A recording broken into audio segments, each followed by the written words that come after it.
Beleza. Beleza, já começou. Tranquilo. Então é o seguinte, a disciplina era uma disciplina, na verdade, uma disciplina bem bacana. É uma das disciplinas que eu mais gosto de trabalhar, que é a disciplina de gestão de projetos, né? Eu gosto muito dessa disciplina, eu acho bem tranquila. Tem um pouco de engenharia de software, mas é uma disciplina assim que ela pode ser, na verdade, bastante aplicável, né? Não é muito conceitual. Por mais que seja uma disciplina que tenha algumas definições teóricas e tal, mas ela tem muito efeito prático, né? Independente do tamanho do projeto que você esteja fazendo, né? Você sozinho ou com uma equipe.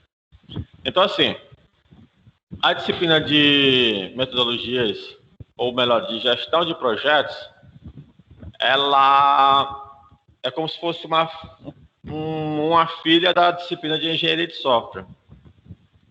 Elas são bem próximas, só que tem algumas coisas distintas, né?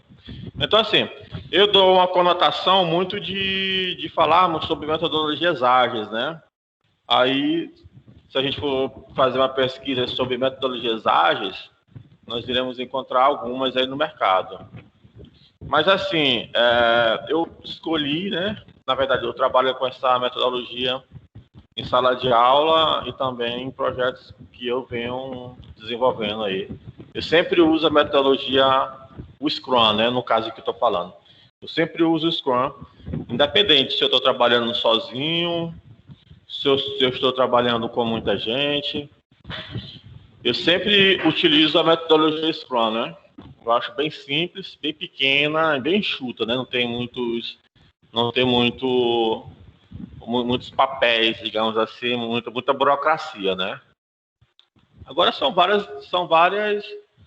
existem várias metodologias ágeis aí, né? Você vai dar uma olhada em algumas aí, mas o foco vai ser o Scrum, né? A gente vai trabalhar a disciplina em cima do Scrum. Então, assim, eu vou começar a falar um pouco sobre o que são metodologias ágeis, de maneira geral, né? Depois eu entro falando sobre metodologia, sobre o Scrum propriamente dito, né? Então vamos lá. Os objetivos, né? Apresentar um histórico, né, das metodologias ágeis, apresentar e comentar conteúdos do Manifesto Ágil, expor as principais motivações que podem levar ao uso de metodologias ágeis. Ó, esse livro aí é o livro que eu adoto para a disciplina. Acredito que ele deve ter em PDF. Mas também tem muito material de videoaula sobre o Scrum, cursos sobre o Scrum nas plataformas aí de aulas, né, de cursos online. Se você for em algumas plataformas de videoaulas, vocês irão ver com certeza um curso de Scrum. Com certeza vocês irão ver. Então, assim, o livro que eu abordei aí, para mim, desse primeiro momento, foi o capítulo 5, né? Que fala um pouco sobre o Manifesto Ágil, né? O histórico e as principais motivações. Basicamente isso. Deixa eu diminuir aqui o...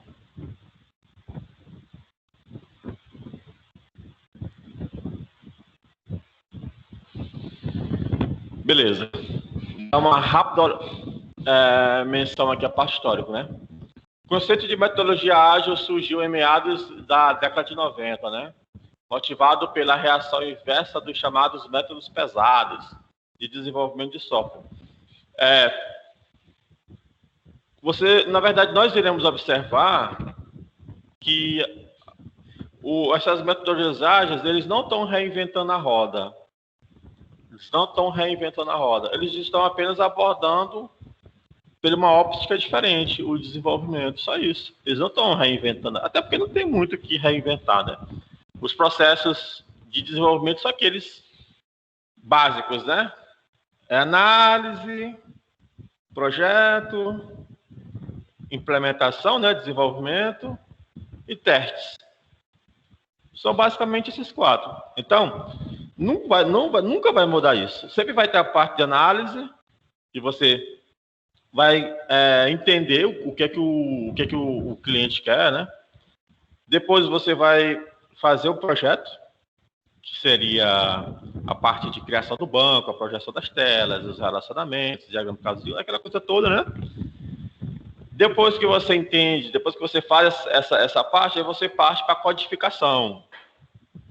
Depois que você codifica, você parte para a parte de testes.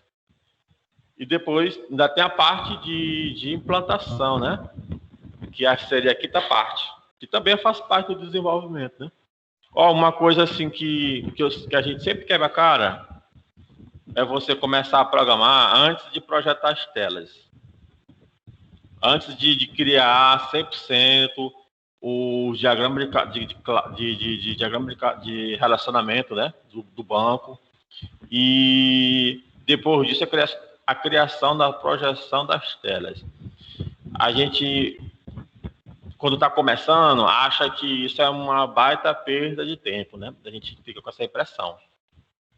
Mas é muito pelo contrário.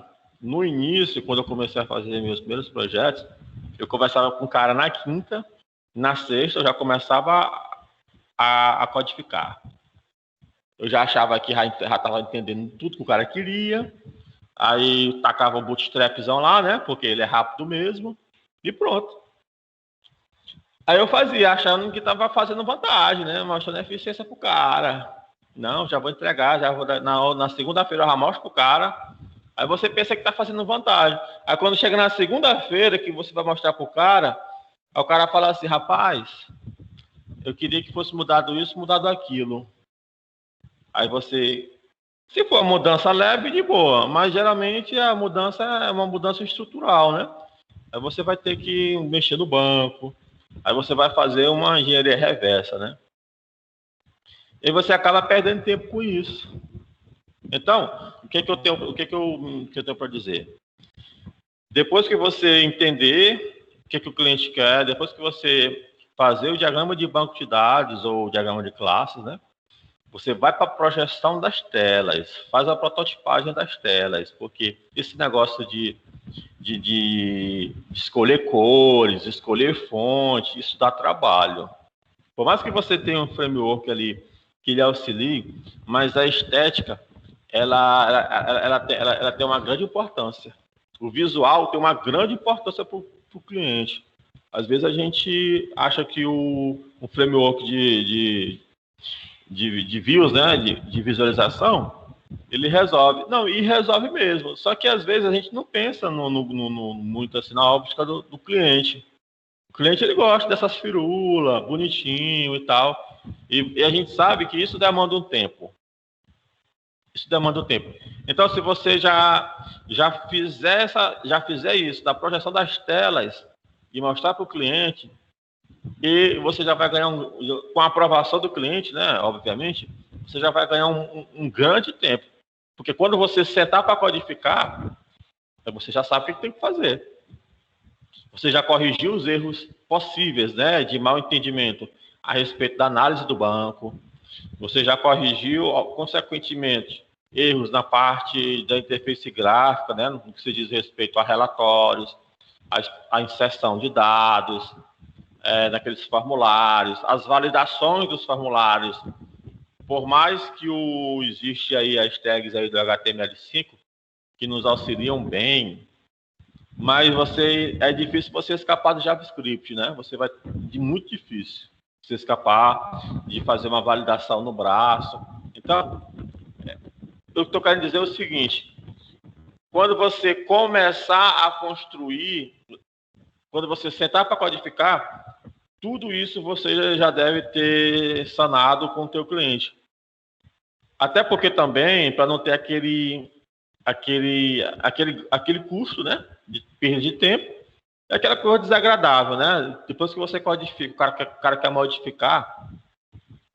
E é ruim, porque geralmente no começo a gente não tem um contrato assinado geralmente a gente não tem. E eu acho até interessante, até certo ponto, não ter, para não deixar o negócio mais burocratizado, entendeu? Mas no decorrer do tempo você vai sentir a necessidade de ter algo, porque você não pode ficar mudando toda hora. É igual construção civil. Você vai mandar o cara fazer um muro na sua casa, o cara diz, eu vou querer 5 diárias para fazer, beleza, 5 diárias. Aí no quarto dia da diária, tu chega lá e diz que não quer mais o muro daquele jeito, quer o muro daquele outro jeito. Putz, isso aí é complicado. É a mesma situação da gente, a mesma coisa, não muda nada. O cara vai mudar, vai. Só que ele vai cobrar mais dias de diária, você vai ter que comprar mais material.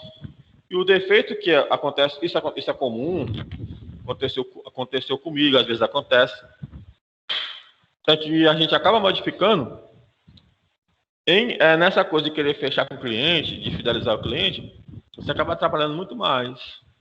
E esses reparos, digamos assim, são feitos, trabalhos a mais, você não cobra por aquilo, né? Então tem tudo isso, né? Então vamos lá. Muito caracterizado pelas enormes quantidades de documentações e burocracias do modelo cascata, né? O modelo cascata é aquele modelo de desenvolvimento que eu estava explicando agora há pouco, né? Que ele começa com a parte de análise, aí ele desce, parte de projetos, aí ele avança, desenvolvimento, testes e implantação.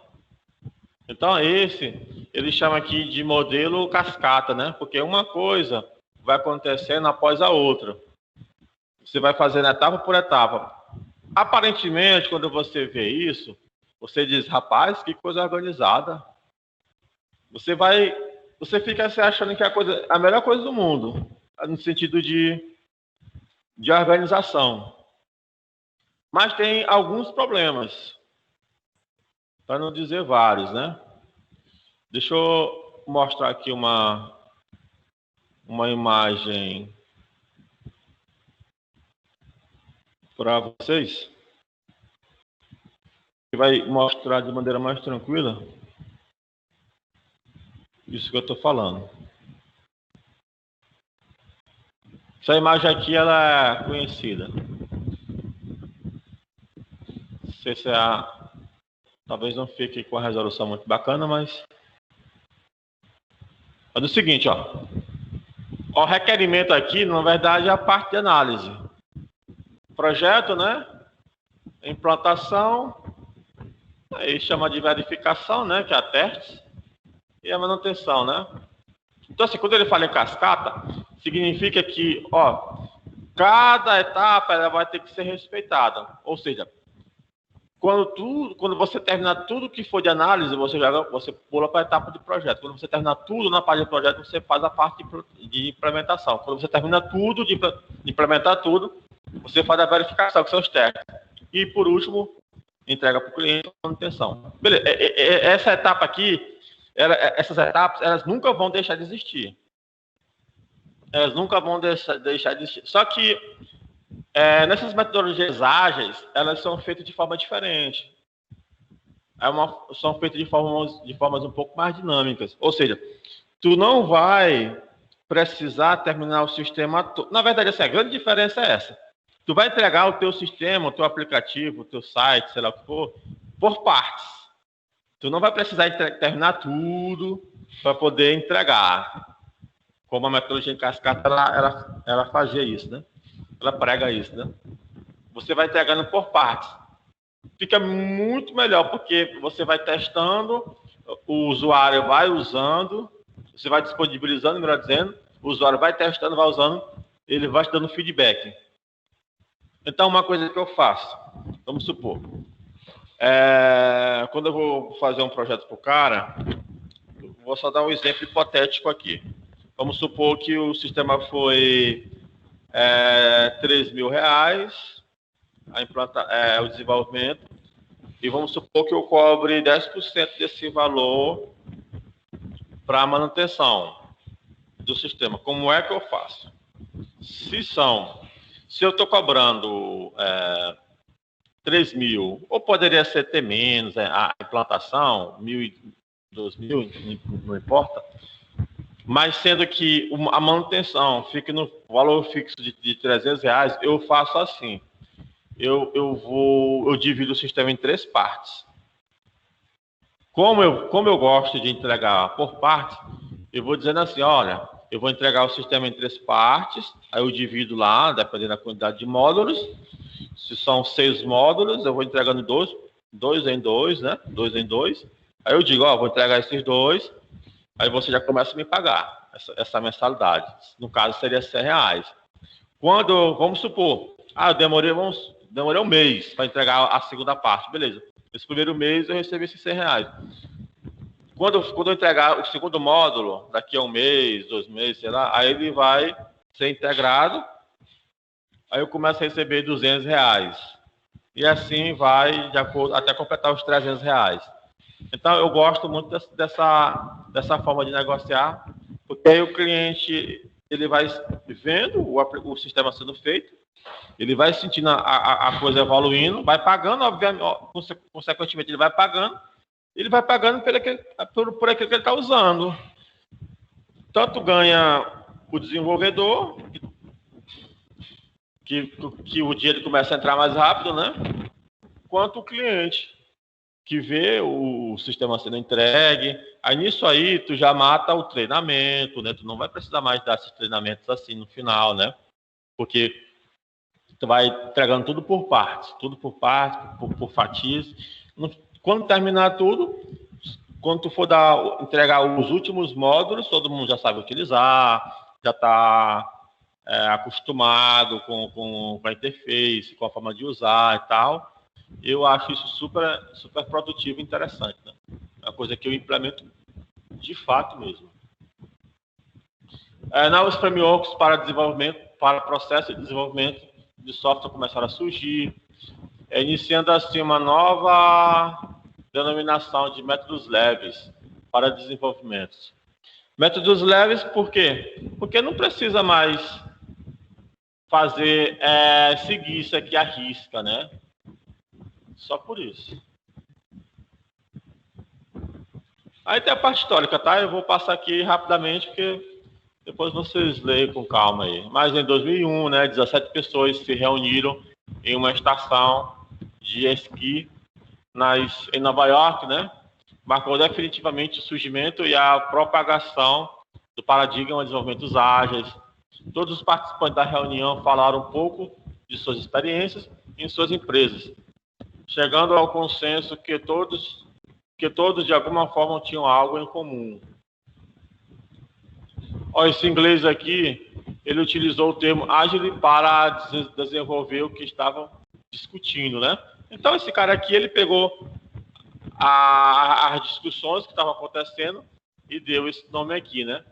Desta forma, o documento foi chamado de Manifesto Ágil e assinado por todos os presentes. Isso já é na década de 90. O Manifesto Ágil é composto por 12 princípios, sobre os quais qualquer metodologia ágil deve se ajustar. Então, vamos dar uma olhada aqui nesses princípios, né? Ó, a prioridade é satisfazer ao cliente por meio de entregas contínuas e frequentes de software de valor, né? Então, você vai entregando, como aquele que eu tinha comentado, né? Entregando de forma contínua, né? E vendo, obviamente, a satisfação do cliente ou não. Se o cara estiver insatisfeito, obviamente, você vai mudando, né? Mas você não deixa para mudar depois que fizer todo o sistema. É um desgaste a menos. Mudanças de requisitos são bem-vindas, mesmo em fase avançada do projeto. Processos já ágeis esperam que a mudança traga uma vantagem competitiva ao cliente. Vamos lá. Entregas com frequências de software funcional sempre na menor escala de tempo, em algumas semanas e alguns meses, preferindo sempre um período curto. Ou seja, quando vocês, né, estiverem desenvolvendo os sistemas de trabalho de vocês, lembre-se bastante disso aqui, ó, de entregar algo funcional. Senão não faz sentido para ninguém, principalmente para o cliente. Então sempre estipule um período curto. O que seria período curto? De semanas. Daqui a 15 dias, daqui a 21 dias, eu te entrego esse módulo. Aí o cara já fica, Você vai dar entrega. Aí, ó, esse segundo módulo aqui, depois de umas 3 semanas, até 3 semanas, eu te entrego. E assim você vai trabalhando esse processo de entrega contínua, né? O importante é o cliente ver que você está dando gás mesmo, produzindo, e é igual um mestre de obra. Você não faz contrata um mestre de obra ou um engenheiro, seja lá o que for, deixa o cara lá trabalhando e vai-se embora, só volta daqui quando o cara terminar. Isso não existe, não. É a mesma ideia aqui. Vamos lá. As equipes de negócios e de desenvolvimento devem trabalhar juntas diariamente durante o projeto, né? Construa projetos objetivando manter uma equipe motivada, fornecendo ambiente de apoio e confiança necessários para realizar o trabalho. A maneira mais eficiente de a informação circular entre a equipe de desenvolvimento é por conversa cara a cara. Ter um software funcionando é a medida primária do progresso. Ou seja, se você não tiver aquela fatia, aquele módulo do sistema funcionando, então não faz sentido, né? O grande objetivo é esse, é entregar algo funcionando para o cliente, ou seja lá para quem for, né? Processos ágeis promovem o desenvolvimento sustentável. Patrocinadores, desenvolvedores e usuários devem ser capazes de manter um ritmo constante, né? Atenção contínua à excelência técnica e a um bom projeto aumenta a agilidade. Ó, simplicidade é essencial. Quando ele fala aqui de simplicidade, João Marcos, é o seguinte, é você não complicar, cara. Por exemplo, se você tem um framework que te ajuda, use. Se você tem uma validação no HTML5 que resolve, então use.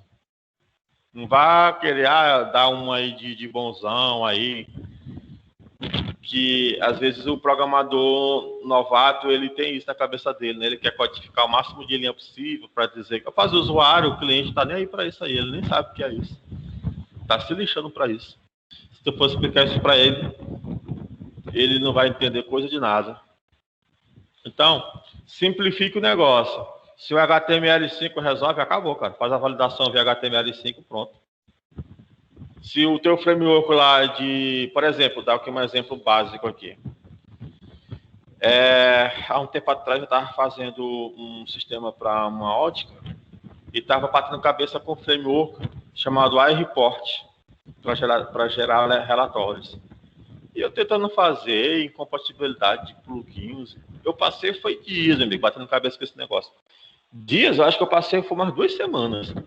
E a gente fica chateado. A gente que gosta de desenvolver, geralmente a gente é teimoso. Rapaz, vai ter que dar certo dessa forma aqui. Vai ter que dar certo dessa forma. Aí, nisso aí, eu perdi, eu sei lá, acho que uns 14 dias, 2 semanas. Enfim, aí um ex-aluno falou assim, professor, por que o senhor não faz isso só no HTML, CSS e mostra esses dados na própria página, sem usar nenhum framework de relatórios, né? Eu fiquei assim, foi uma solução tão boba, né? Eu falei, rapaz, vou ficar sabendo, acho que vou fazer isso aí mesmo. E nisso eu fui. Deixa eu só olhar se esse bicho aqui se ele tá no ar ainda. Porque eu tinha uma versão dele no ar, que eu acho que eu até pedia para vocês usarem. Acho que no semestre passado. Deixa eu ver se carrega aqui. Eita, agora eu lembrar da senha aqui, que é o punk. Deixa eu ver se eu lembro aqui da senha.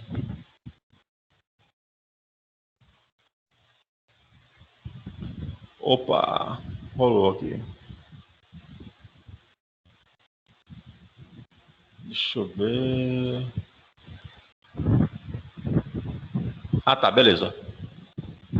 Olha aí, ó. O que eu tô falando. Eu vou voltar aqui, ó. Eu tenho aqui um relatório qualquer, né? Eu vou pedir para imprimir. E quando eu clicasse em imprimir, era para chamar o iReport. Olha só. Era para chamar o iReport e imprimir esses dados do cliente. E a partir dele, olha só, eu ia criar ainda uma ação para o botão para poder imprimir. Aí um aluno falou assim, um ex-aluno, professor, por que você não faz só uma página de HTML e joga um CSSzinho lá e pede para imprimir no próprio navegador, usando a função print não sei o que lá, que agora não estou lembrado. Eu falei, rapaz, eu disse, rapaz, quer saber? Eu vou fazer isso aí. A menina, eu fiz isso aqui, acho que em 15 minutos. Eu disse, rapaz, quer saber, ó? Mandei brasa aqui e fim de papo. Então, assim, o cliente, ele não vai... Aí eu comecei a lembrar que tinham alguns programas de sites aí, do governo, que eu via muito isso. Eu disse, rapaz, quer saber? Eu tô querendo complicar aqui minha vida. Aí eu largar esse negócio de mão. Aí, enfim, acabei fazendo isso aqui e fim de papo. Rolou aqui, aí hoje eu nem olho assim muito pro iReport. Não é por ele não ser bom, que ele é muito bom. Só que assim, quando chega um relatório na minha mão que eu tenho que fazer, eu vou mensurar. Já passar se vale a pena mexer com o iReport. Ele é muito bom, ele é top mesmo. Mas, se for uma coisa simples, minha amiga, eu não vou bater cabeça com ele, não. Então, isso aqui é simplicidade no desenvolvimento. Aqui você faz em poucos minutos. Só vai ter trabalho de mexer com CSS aí, mas para quem tem talento, o CSS aí, isso aí é carta pequena. Vamos lá. As melhores arquiteturas, requisitos e projetos provêm de equipes organizadas, né? Em intervalos regulares, a equipe deve refletir sobre como se tornar mais eficaz. Então, sintoniza e ajusta o seu comportamento, né?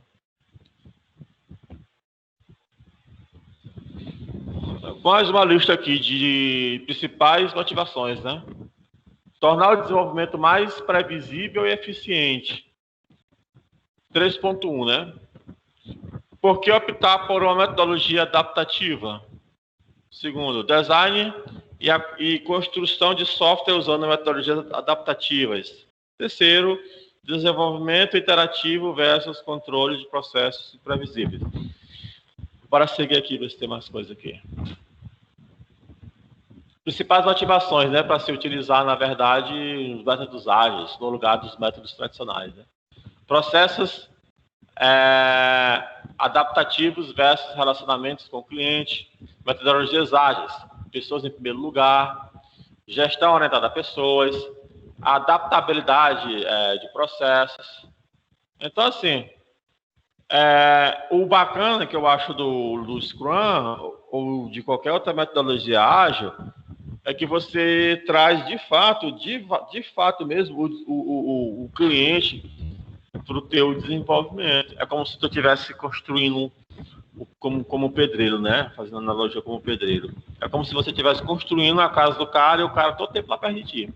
Rapaz, reboca isso aqui direito. Rapaz, olha bem aqui, tu tá pintando aqui a parede, tá respingando aqui do meu piso. Bota um papelão de baixo aí. Porque tem pedreiro que é complicado. Não sei se você já passou por isso, mas aqui em casa, os caras aqui deixam tudo melado aqui, tudo. Aí eu digo, rapaz, quer saber? Na partir do segundo serviço em diante que eu contratei, eu fico no pé. Cara, bota o papelão de baixo. Rapaz, esse negócio vem aqui, passa um reboco aqui, tampa esse buraco aqui, chapisca isso aqui.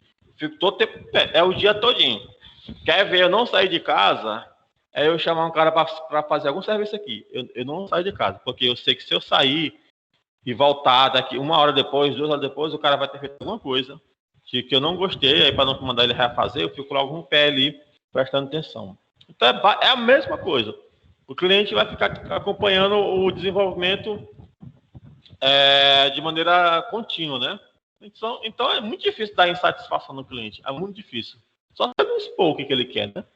Que é difícil, né? Então, beleza. Aqui é só para a gente ter uma introdução de o que é metodologia ágil, é um manifesto ágil. Agora vamos fazer mais incisivo, né? Falar sobre o Scrum, que é uma metodologia ágil, né? Dentre várias. Então, esse livro, né? É o capítulo 11, que ele detalha sobre o Scrum. Ó, aí tá o resumo de tudo. Tá as divisões de papéis, tá os artefatos e as cerimônias. Eu vou tentar falar sobre o tópico 2, divisões de papéis e tarefas, e os artefatos. Tentar explicar bem isso. Aí nas próximas aulas a gente fala sobre cerimônias, para não ficar muito embaralhado aí os conceitos, né, na cabeça da gente, né? Vamos lá. Vamos entender o Scrum. Esse texto aqui talvez a gente consiga entender um pouquinho melhor, né? De maneira assim estereotipada, né? Vamos lá. Vamos lá. Perdendo no revezamento. O estilo de corrida de revezamento aplicado ao desenvolvimento de produtos pode refletir com os objetivos de velocidade e flexibilidade máxima. Ao invés disto, um estilo holístico, onde a equipe busca, como um jogo de futebol, de forma integrada, chegar ao gol. Com passes de bola, pode servir melhor às atuais necessidades competitivas. É o seguinte, o que ele quer dizer é o seguinte, que como uma equipe de futebol, né? A gente sabe que existem os zagueiros, existe a galera que joga no meio de campo, né? E existe a galera do ataque. Então, assim, geralmente o percurso é esse. A bola passa da zaga, vai para o meio de campo, e do meio de campo passa para o ataque. Geralmente é isso que acontece.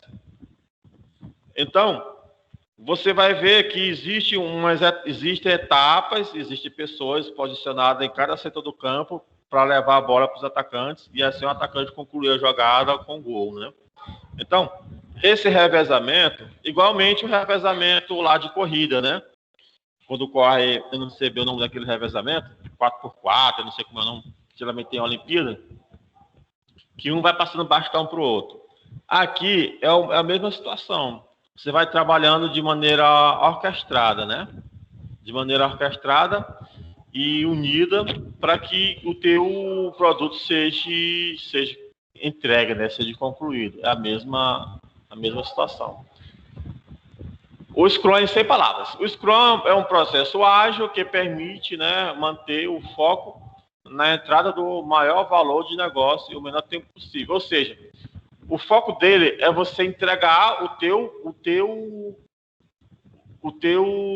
módulo no menor tempo possível. É por isso que a gente divide o sistema do cara no mínimo, na verdade, em módulos pequenos, para que você consiga fazer essas entregas o mais rápido possível, né? Você consiga entregar algo de valor para o cara com o máximo de tempo, com o mínimo de tempo, né, possível, o mais rápido possível. Isso permite a rápida e contínua inspeção do software em produção. Em intervalos de 2 a 4 semanas, que é interessante, que você sete a entrega desses módulos em torno de intervalos de 2 a 4 semanas. Não é interessante você deixar o cliente esperar 2 meses, esperar 3 meses. Não é bom de jeito nenhum. Não é de jeito nenhum. Deixa eu ver que dia foi. Acho que foi sábado. Sábado eu fui procurado por um projeto aqui na cidade. Aí o cara me explicou. A gente que trabalha com isso, João Marcos, a gente tem que pensar pelo cara. 90% das vezes, o cara só faz dizer o que ele quer de maneira bruta, a gente vai lapidando, rapaz, assim, tá? E tem que encher o cara de opções, entendeu? Encher o cara de opções. Rapaz, você poderia fazer assim, você poderia fazer assado e tal, e etc. Para ele poder ter uma melhor compreensão e também ele sentir firmeza em quem ele está contratando, entendeu? Então é bom encher o cara de opções e ser bastante leal relacionado a isso, né? O importante é você ganhar a confiança, né, do cliente. Isso aí é em qualquer ramo. Então, uma coisa que eu queria ressaltar aqui é os intervalos, ó. Não dê intervalos muito longos. Não dê. Isso não é legal. Isso não é bom, não. Isso não é bom. Então, o prazo aqui que o Scrum ele pede, né, ele recomenda entre 2 e 4 semanas. Você tem um determinado sprint, né? O sprint backlog, que eu vou explicar mais na frente o que significa isso. Então, você estipula, essa sprint backlog aqui, ela tem 2 semanas para poder te entregar. Aí o cara, então, beleza. Ou, pode ter 4 semanas para te entregar. Então, você procure ficar nesse intervalo.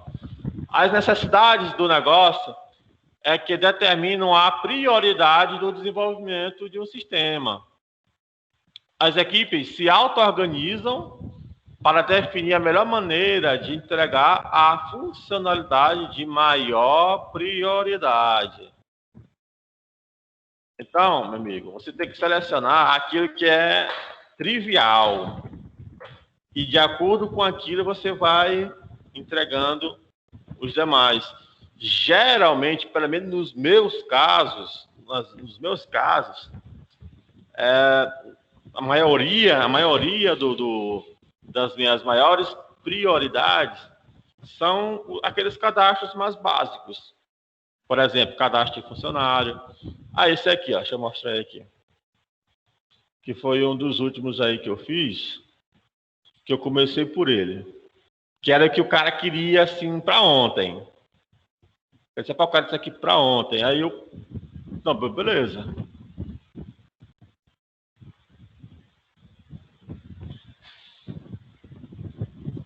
Os cadastros triviais, cliente, receita, funcionário, e os relatórios, Os relatórios, obviamente, com as opções de editar, excluir, obviamente, né? E a opção de impressão, que era para ele era indiscutível, né? Era uma coisa assim que ele queria para ontem. Então, assim, o que é trivial aqui, como ele está falando aqui, deixa eu botar aqui o slide. O que é a maior prioridade nessa situação aqui eram esses relatórios, essas entradas de dados e os relatórios dos mesmos. A partir dessas entradas de dados aqui é que os demais módulos foram sendo feitos. Por exemplo, no caso aqui, o outro módulo foi o módulo financeiro.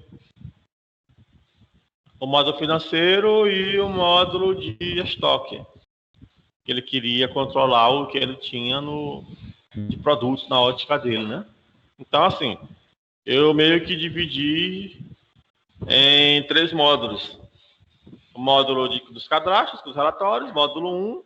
Depois eu fui para o módulo financeiro, que já é um outro raciocínio que eu tenho que ter, é um outro ambiente. E por último, o módulo de estoque. O módulo de estoque, que também é um outro ambiente, né? Uma outra atmosfera. Então, eu separei isso em 3 partes, né? Beleza. A entrega de cada 2 a 4 semanas, todos podem ver o real software em produção, decidindo se o mesmo deve ser liberado ou continuar a ser aprimorado por mais um sprint. Eu vou explicar o que é sprint mais lá na frente. Deixa eu ver. Quando um projeto está atrasado, adicionar pessoa ao projeto servirá apenas para atrasá-lo ainda mais. Aqui também é uma utopia que a gente tem. A gente acha que se a gente colocar mais pessoas, né? Às vezes não acelera, não. Porque você vai ter que explicar tudo pro cara. Enfim, né? O cara vai ter que ler a documentação, ou se tiver, né? Ou se não tiver, vai ter que sentar e explicar tudo pro cara. Às vezes não acelera, não, colocar uma pessoa a mais. Devemos considerar o tempo que perdemos em gestão e comunicação quando temos pessoas demais trabalhando em um projeto. Ao calcular o tempo de desenvolvimento de qualquer coisa, temos que dobrá-lo. O programador precisa de tempo para pensar, além do tempo de programar. Cara, outra coisa aqui que é tenso. O pensar, meu amigo, é que é o punk. o pensar que é o negócio punk, que é um negócio complicado. Teve um outro projeto que eu fiz. Cara, eu demorei, bicho, umas 3 semanas, 21 dias. Eu tava para desistir. Eu tava batendo cabeça com JSON, fazendo a integração do JSON com Java. Não é uma coisa simples.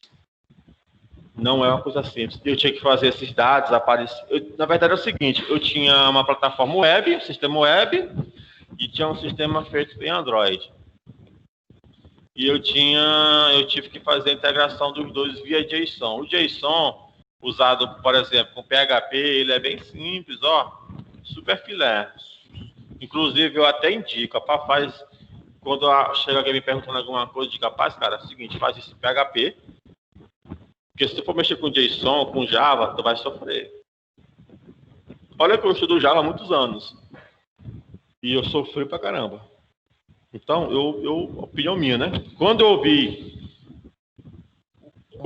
a facilidade que o PHP tinha com o JSON, eu fiquei, rapaz, se eu soubesse, eu tinha feito essa parte web com PHP. Porque a parte web era um sistema super pequeno. O importante era o sistema Android, né? Que era o importante, era ele. O sistema web não era o mais importante, não. Eu tinha feito em PHP mesmo, não é super tranquilo, né? E tinha só para evitar essa confusão do Java com JSON. Foi 3 semanas para eu desvendar esse mistério. Então, assim, qual é o resumo da conversa?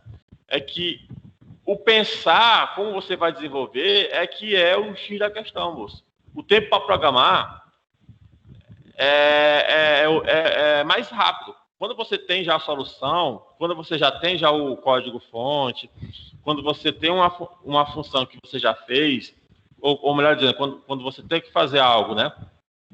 Um projeto novo, e você já tem algumas funções já feitas, é show de bola. É praticamente só Ctrl-C, Ctrl-V. Mas quando você vai desenvolver algo novo, dependendo da situação, aí você vai ver que o tempo maior é para pensar.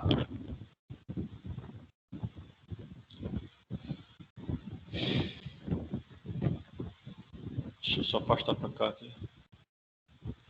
Então, assim, quem é que usa o Scrum?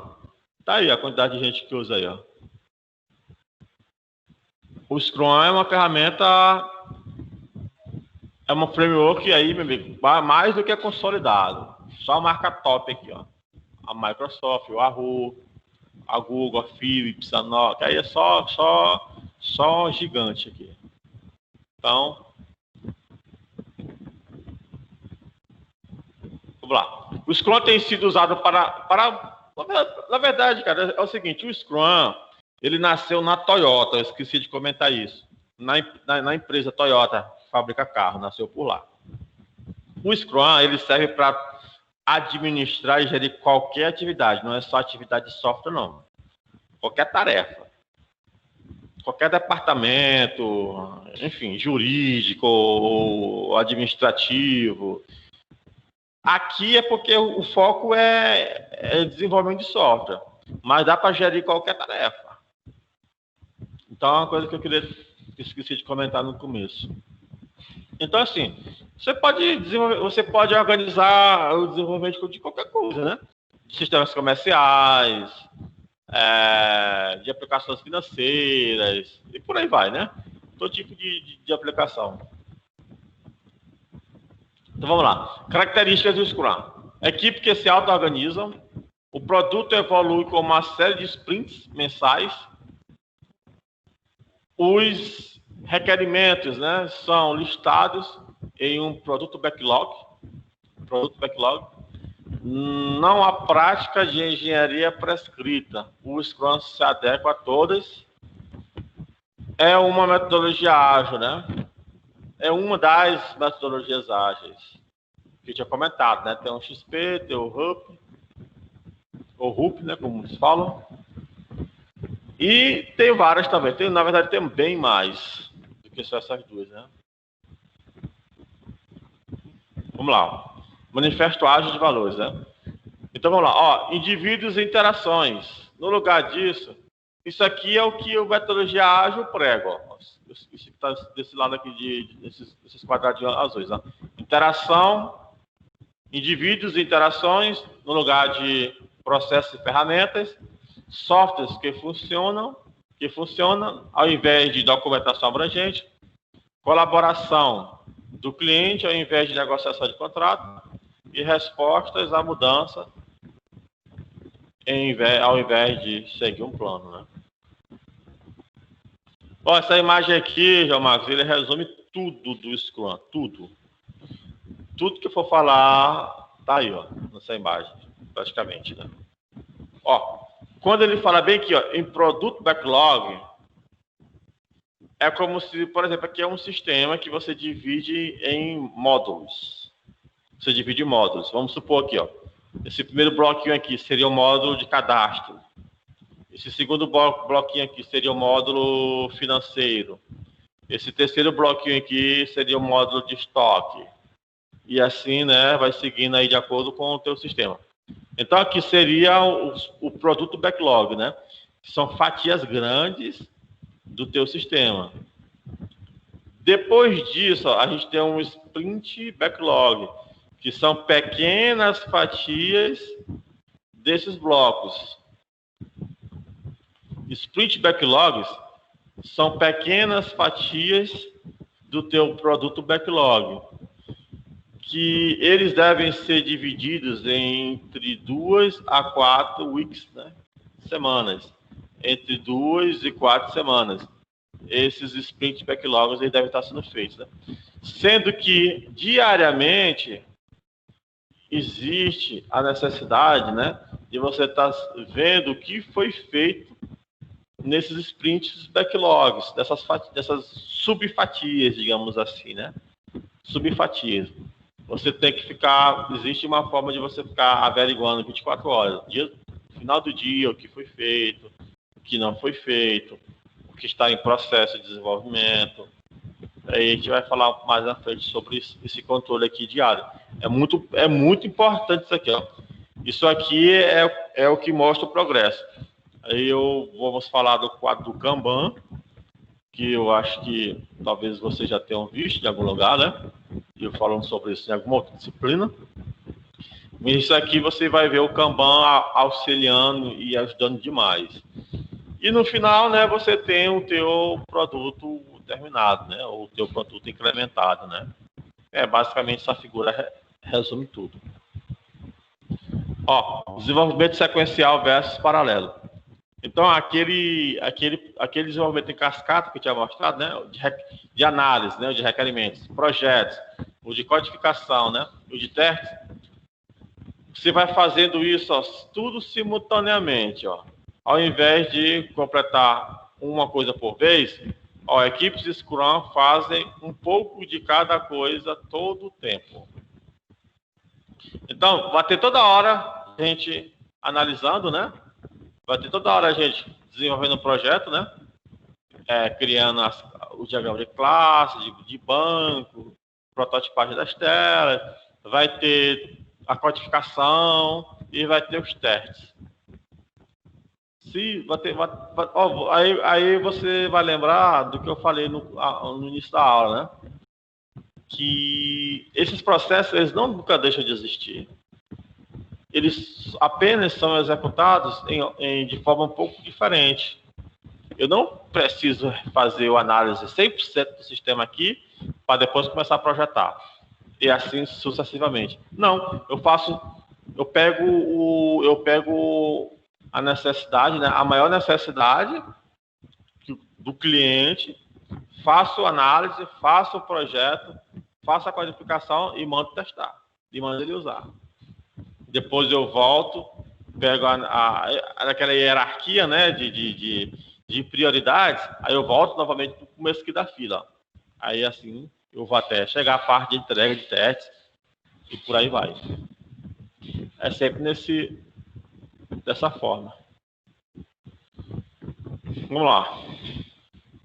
O Scrum Framework, né, Framework Scrum, ele tem algumas divisões, né, que é aquela divisão lá começo. Deixa eu ver. Essa mesma divisão aqui. Aqui, ó. Os papéis, os artefatos e as cerimônias. Mesma coisa aqui.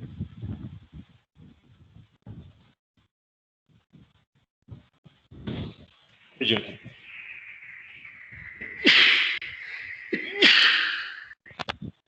Então, os papéis são 3. Dono do produto, o Scrum Master e a equipe. Aí tem os artefatos, né? O produto backlog, o sprint backlog e o Kanban board, né? E a parte de cerimônias, né? Que é o planejamento, revisão, retrospectiva e reunião diária.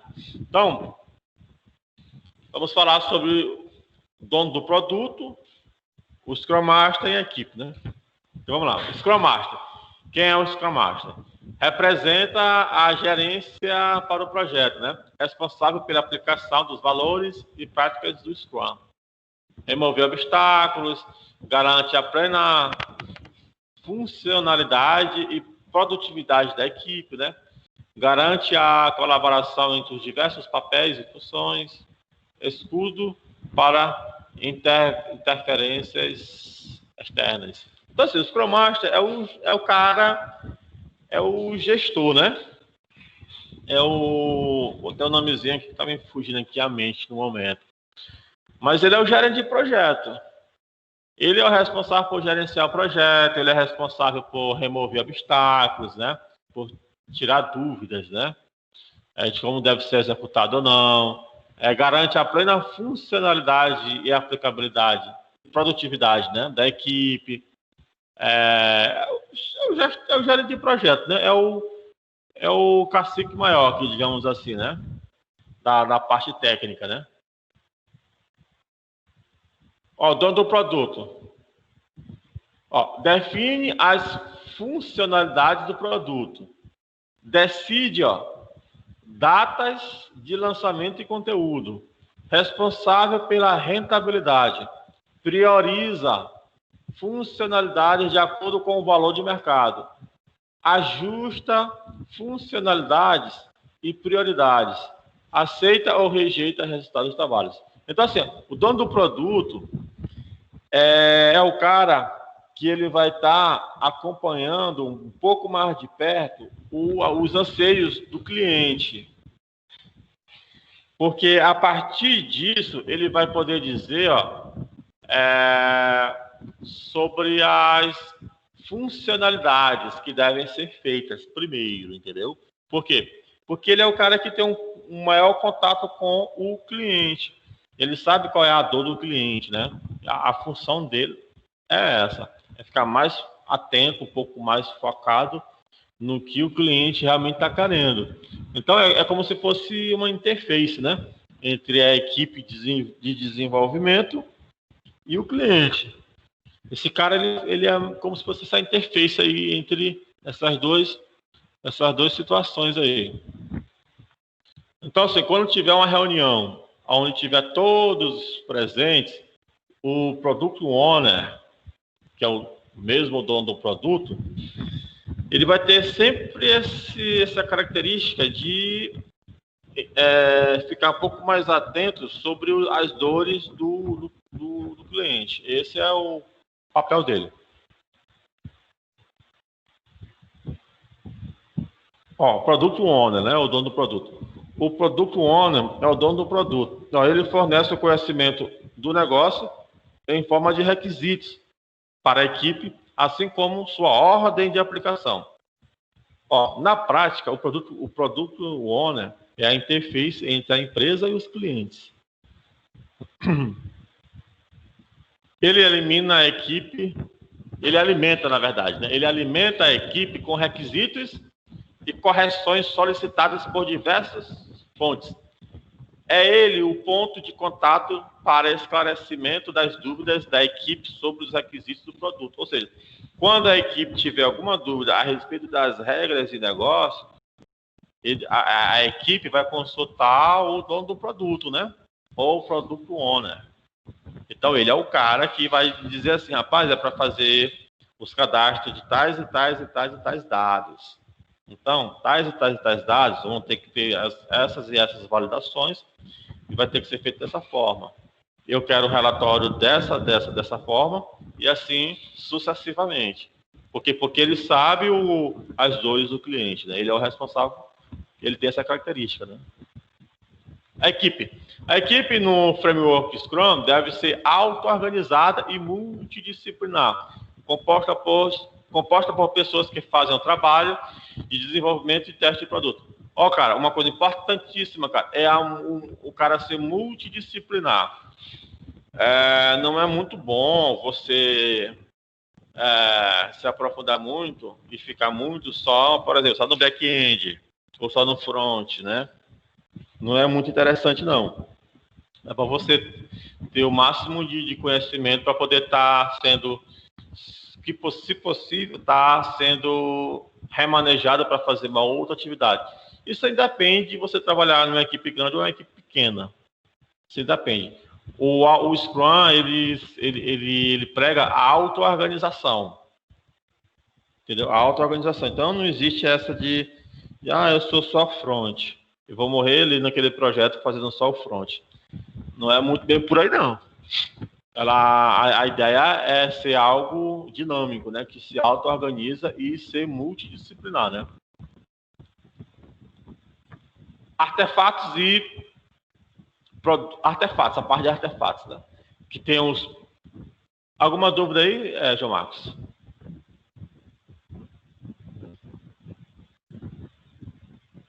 João Marcos, está me ouvindo?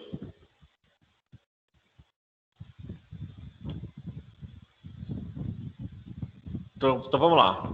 Artefatos, né? Artefatos, cara, é dividido aí em produtos, backlog, né? Sprint backlog e o Kanban, né? O quadro do Kanban, ou o Kanban board, né? Então vamos lá. O que é esse produto backlog?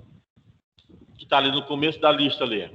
Então, são os requisitos, né? Então, ou os requerimentos, ou uma lista de todo o trabalho desejado no projeto, idealmente na forma em que cada item tenha seu peso de acordo com a vontade do cliente ou usuário, né? Priorizado pelo dono do produto e repriorizado no início de cada sprint, né? Então vamos aqui continuar aqui lendo aqui. Então vamos lá. Exemplos de produto backlog. Então, vamos lá. Então assim, quando você começa a fatiar o teu sistema, o teu projeto, você vai criando aqui um quadro e vai, na verdade, listando, né, aos poucos, né? Por exemplo, permitir que o usuário faça uma reserva, permitir que o usuário cancele uma reserva. Então, você vai listando os seus produtos backlog, né? E você vai dando uma estimativa para eles. Começa mais ou menos nesse sentido, né? A partir... Na verdade, existem algumas formas de você estar estipulando esses prazos, né? Eu vou estar falando isso um pouco mais na frente. Mas o fato é que você tem que ter um controle desses itens do backlog, né? E ter também uma estimativa de tempo. Então, é importante você listar do lado do item do backlog as estimativas de tempo, né? Então, assim, ó, a gente vai ficar por aqui, porque já tem muito material, já dá para a gente fazer algumas atividades, né? Tá me ouvindo aí, João Marcos? Tô sim. Tranquilo, que eu te chamei agora há pouco aí. Então, João Marcos, tu tem alguma dúvida aí? A gente está apenas vendo a parte mais... É só o começo, né? Tem muita coisa conceitual, né? Então, eu vou só dar uma olhada aqui, só para a gente terminar a parte de artefatos, até slide 40. Aí a parte de artefatos a gente deixa para a próxima aula. Então é o seguinte, depois que você escolhe quais são os teus... Quando você escolhe, por exemplo, um bloquinho desse daqui, ó, um bloquinho desse, que é o produto backlog, você pega e divide aquele bloquinho em várias tarefas e você estipula um tempo para aquilo. Como é que é feito essa estipulação de tempo, né, digamos assim? Vamos supor, existe uma forma de se fazer isso. Por exemplo, vamos supor que existem três programadores. Aí você pergunta, rapaz, essa função bem aqui, vamos supor, permitir que o usuário faça uma reserva. Aí você pergunta, vocês acham que isso pode ser feito quantos dias? Aí o primeiro programador fala, eu acho que pode ser feito em 5 dias. Aí o outro fala, eu acho que eu conseguiria fazer isso em 3 dias. Aí o outro pega e fala, não, eu acho que eu consigo fazer isso em um dia. Aí você pega esses valores, 5, que é o tempo do primeiro programador, 4 dias, o tempo do segundo programador, e 1 dia, o tempo do segundo programador. Aí você divide isso pela quantidade de programadores, entendeu? Aí você tem um tempo médio. Aí você tem mais ou menos um valor médio baseado na quantidade de dias que cada programador falou. Assim você evita não ficar muito rápido, né? Um tempo muito curto, porque aquele cara que é inexperiente vai ter dificuldade, mas também não estende muito, que aí também deixa o processo muito oneroso. Aí você tem Tem outras formas também, tá? Essa aqui é só uma forma. É só uma forma de se ter um parâmetro aí. Beleza. O objetivo do sprint é breve declaração que ilustre o foco do trabalho durante o sprint. Então, assim, você vai dividindo aí, vai criando os teus... Meu nome não faz. Você vai criando as suas tarefas para posteriormente você usar os post-its, né? Aqueles bloquinhos com adesivos, para você ir organizando o teu projeto de uma maneira mais esteticamente mais interessante, né? Então, por exemplo, na interface gráfica, você poderia colocar assim, a validação de formulário gerente usando o jQuery, serviço financeiro, criar suporte para indicadores de desempenho em tempo real, enfim. Deixa eu mostrar aqui a próxima. A ideia do produto backlog ficou claro, né? Agora a gente vai para a questão do sprint. O que é o sprint, né? Projeto Scrum progridem em uma série de sprints, né? Ocorre em um período de 2 a 4 semanas. Um período constante leva ao melhor ritmo. O produto é projetado, codificado e testado durante o sprint. O sprint, não confunda com backlog sprint ou sprint backlog.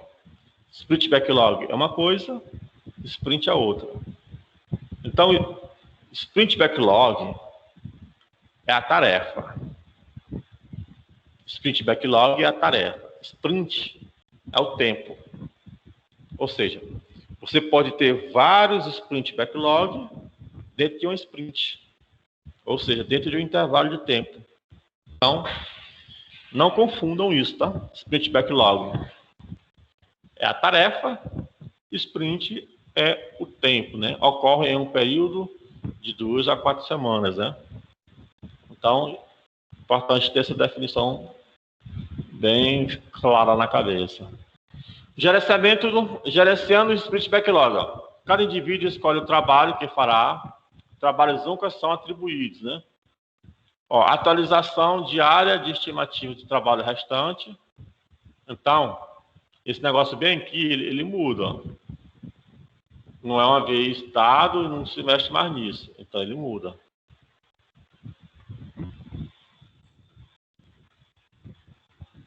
Qualquer membro da equipe pode adicionar, apagar ou mudar tarefas. O trabalho aparece a partir do sprint. Se uma tarefa não é clara, define-a como um item como uma quantidade maior de tempo e subdivida depois. Ou seja, se tiver uma tarefa que for muito complexa, você pode subdividi-la depois, né? Dividir ela em microtarefas novamente. Atualize as coisas a serem feitas na medida em que se tornam mais conhecidas. Então vamos lá. Uma tabela aqui um pouco maior. O Split Backlog. Ó. Codificar a interface de usuário. Codificar a regra de negócio. Testar. Escrever o help online. Escrever a classe. Adicionar o log de... Enfim. Então são vários Split Backlogs e você vai setando, ó, as horas trabalhadas por dia para cada item. E assim você vai começando a ter uma noção do trabalho que você vai ter. Aí, se você for um cara que acha interessante cobrar por hora trabalhada, ou até mesmo ter como base para poder estipular o teu preço justo, então é mais ou menos esse esquema aqui que deve ser seguido aqui, né? O prazo, ou as horas trabalhadas para se fazer determinadas funções. O quadro do Kanban, né? O Kanban Board, né? Que é um dos quadros. Eu adoro esse quadro aqui, cara. Eu acho muito massa. Eu tenho aqui um espaço aqui em casa que eu montei agora e tá faltando só tá faltando eu decidir como é que eu vou fazer esse quadro do Kanban.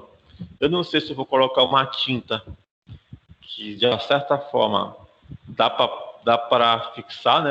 Eu não sei ainda que tipo de tinta é essa, ou eu não sei se eu vou colocar um quadro mesmo para isso, mas eu vou colocar alguma coisa. Nas próximas aulas vocês irão ver, que eu acho que eu devo organizar essa semana. Essa semana, daqui para a próxima eu defino isso. Então, o quadro Kanban, cara, para mim é excelente. Você seta, né? Geralmente tem esses 3 itens aqui, né? Iniciar, fazendo e concluído. Geralmente são esses 3 itens. Aqui, ó, eu tenho a minha lista de produto backlogs. Por exemplo, esse produto backlog chamado cadastro de usuário, eu tenho várias microtarefas dentro deles. Essas microtarefas dentro dele, eu vou espalhando por aqui, ó. Por exemplo, a classe DAO do controller, referente a esse cara aqui, está a iniciar. Mensagem de confirmação, vamos supor, está sendo feito. E o design básico das telas já foi feito. Por exemplo, a classe DAO controle já estão fazendo, então eu posso pegar, ó, e arrastar para cá. Ó. Aí eu indico, por exemplo, eu posso fazer o seguinte, vai ficar um pouco mais esteticamente. Já que posso fazer isso aqui.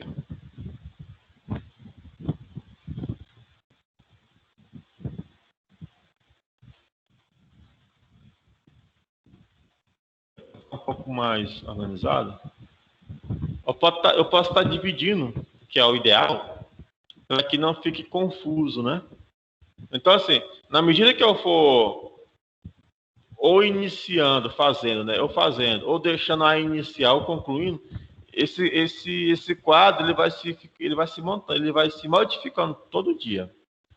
Então, obviamente, quanto mais post-its eu tenho aqui em fazendo e concluído, mais eu estou perto de concluir o meu sistema. O inverso significa dizer, né, quanto mais eu tiver aqui a iniciar, né, ou mesmo aqui, sem ter iniciado nada, mais longe eu estou de terminar o meu quadro, né, o meu sistema. Beleza. Agora assim, fica tipo a critério, entendeu? Você pode aumentar, né, a fazer, executando a parte de testes, né? Se você quiser criar uma coluna aqui para dizer que já está uma parte de testes e feito. Então, assim, isso eu acho muito legal. Tem empresa que pinta a parede todinha com uma tinta lá específica E essa tinta permite pregar com adesivo, com azogo, né? Os portistas, os folhazinhos e tal. Acho legal, eu gosto de ver essa movimentação. Mas também tem aplicativos que fazem isso, né? O próprio Trello, que é bem conhecido, ele faz essa organização bacana. E assim, ressaltando mais uma vez, essa metodologia Scrum, esse quadro do Kanban, ele é aplicável em tudo, né? Aí na faculdade tinha um cara que trabalhava na Vale e ele me falava, professor, lá no tempo que eu trabalhava na Vale, tinha um quadro do Kanban, cara, que organizava as atividades de 3.000 funcionários. Eu fiquei, meu amigo. Aí eu fiquei assim, a imaginar o tamanho dessa parede com tanto de post-its, viu, cara? Eles faziam o quadro do Kanban para organizar. 3.000 funcionários, cara. Um absurdo, viu? Cheio de gente. Beleza. Então a gente encerra por aqui, tá? A gente já viu os papéis, né? O dono do produto, né? Que é o Product Owner, o Scrum Master, a equipe. Depois nós fomos para os artefatos, né? A gente viu aí o Produto Backlog, o Sprint Backlog, né? O Sprint Backlog é uma fatia do nosso Produto Backlog. Sprint, né? Só o Sprint é só o tempo, né? Significa só o tempo. Quando tem um backlog pelo meio, né? O Sprint Backlog significa a tarefa a ser feita, né? E o quadro do Kanban, né? O Kanban Board, né? Então a gente fica nesses dois itens. Na próxima aula a gente vai falar sobre cerimônias, que são os tipos de reuniões e etc, né? Fica para a próxima aula. Tranquilo? Qualquer coisa, nós estamos aí para tirar qualquer dúvida aí. Você vai colocar essas aulas no YouTube de novo, é? Eu vou fazer o mesmo esquema. Eu vou já baixar aqui e disponibilizar no YouTube. Então, beleza. Valeu. Boa noite.